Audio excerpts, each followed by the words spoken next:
Welcome back to my YouTube channel AK Topper Academy में आपका स्वागत है। आशा करता हूँ कि आप सभी अच्छे होंगे। तो आज हम तैयारी कराने वाले सामाजिक विज्ञान क्लास 10 जो बहुत ही मोस्ट इम्पोर्टेंट प्रश्न हैं जो आप तैयारी कर सकते हैं, आप भी 80+ अचीव कर सकते हैं। तो हमारा पहला प्रश्न है, ऑटो वन बिस्मार्क के जर्मनी के एकीकरण का जनक क्यों कहा जाता है? कारण लिखिए। ऑटो वन बिस्मार्क के जर्मनी का एकीकरण का जनक क्यों कहा जाता है? कारण लिखिए। उत्तर, बिस्मार्क ने सुधार एवं कूटनीति के अंतर्गत जर्मनी के क्षेत्रों का प्रशाकरण अथवा प्रशा का एकीकरण करने का प्रयास किया। बिस्मार्क ने सुधार एवं कूटनीति के अंतर्गत जर्मनी के क्षेत्रों का प्रशाकरण अथवा प्रशा का एकीकरण करने का प्रयास किया। बिस्मार्क प्रश्न नंबर 2, बिस्मार्क ने जर्मनी के एकीकरण के लिए रक्त और नीति का पालन किया। बिस्मार्क ने रक्त और लौह नीति का पालन किया। तो हमारा ये पहला प्रश्न है जो 5 नंबर का आता है।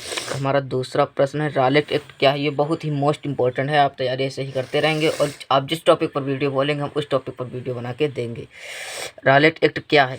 रालेट एक्ट 1919 में ईस्वी में पारित एक ऐसा कानून था जिसमें भारतीयों पर किसी तरह के मुकदमे चलाए बिना शंका के आधार पर गिरफ्तार करके 2 साल तक जेल में बंद किया जा सकता था। जो रालेट एक्ट था उत्तर भारतीय पर कोई भी जुल्म नहीं लगाया जैसा, केवल शंका के आधार पर 2 साल तक जेल में रखा जा सकता था। असहयोग आंदोलन कब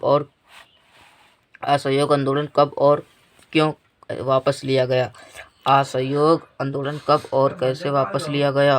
उत्तर, असहयोग आंदोलन 1922 ईस्वी में चौरी चौरा की घटना के कारण वापस लिया गया। जो असहयोग आंदोलन था वो कब वापस लिया गया? तो असहयोग आंदोलन 1922 ईस्वी में चौरी चौरा घटना के कारण वापस लिया गया। हमारा चौथा प्रश्न है, स्थिर विनिमय दर प्रणाली से क्या तात्पर्य है? स्थिर विनिमय दर प्रणाली से क्या तात्पर्य है?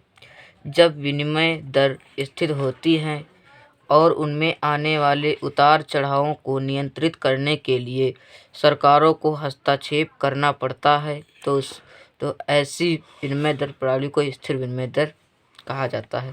तो समझ में आया हो तो चलो एक बार हम दोबारा आपको रिपीट करवा देते, इसका रिवीजन हो जाएगा। जब विनिमय दर स्थिर होती है और उनमें आने वाले उतार चढ़ाव को नियंत्रित करने के लिए सरकारों को हस्तक्षेप करना पड़ता है तो ऐसी विनिमय दर को स्थिर विनिमय दर कहा जाता है। तो हमारा पवन अपरदन किसे कहते हैं? पवन द्वारा मैदान अथवा ढालू क्षेत्र से मृदा को उड़ा ले जाने की प्रक्रिया को मृदा अपरदन कहते हैं। यह तो बहुत ही सरल क्वेश्चन है, आप ऐसे इसका जवाब, पवन द्वारा मैदान अथवा ढालू क्षेत्र से मृदा उड़ा ले जाने की प्रक्रिया को मृदा अपरदन कहते हैं। धात्विक खनिज किसे कहते हैं? धात्विक खनिज किसे कहते हैं? के खनिजों के नाम लिखिए। जिन खनिजों से धातु की प्राप्ति होती है,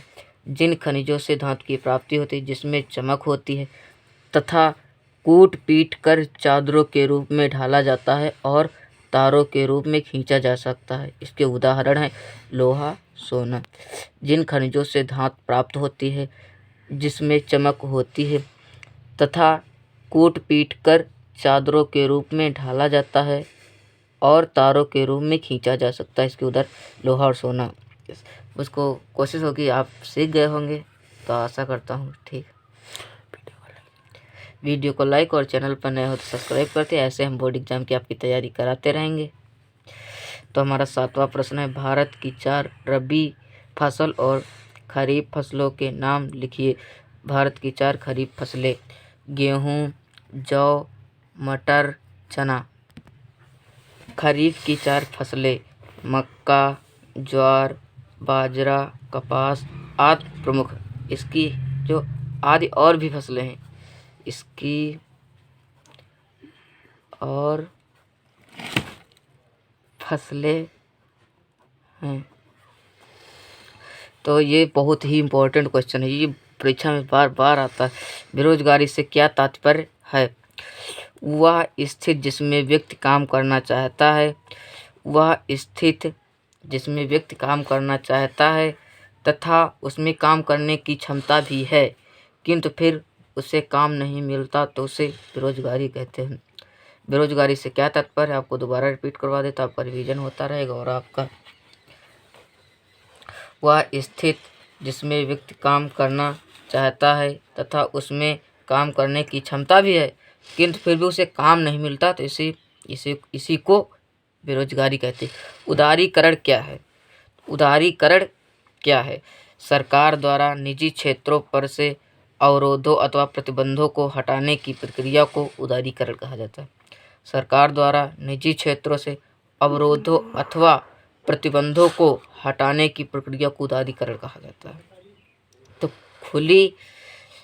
खुली प्रच्छन्न बेरोजगारी और प्रच्छन्न बेरोजगारी से आप क्या समझते हैं? तो हम कहते हैं खुली बेरोजगारी यह वह स्थिति जिसमें किसी भी देश श्रम शक्ति अधिक होती है किंतु औद्योगिक ढांचा छोटा होता है। वह सारी श्रम शक्ति समान अवसर नहीं कर पाता, अर्थात वह काम करना चाहता है, उसमें काम करने की क्षमता है, उसको काम नहीं मिलता। Please like, subscribe your comment. धन्यवाद। जय हिंद, जय भारत।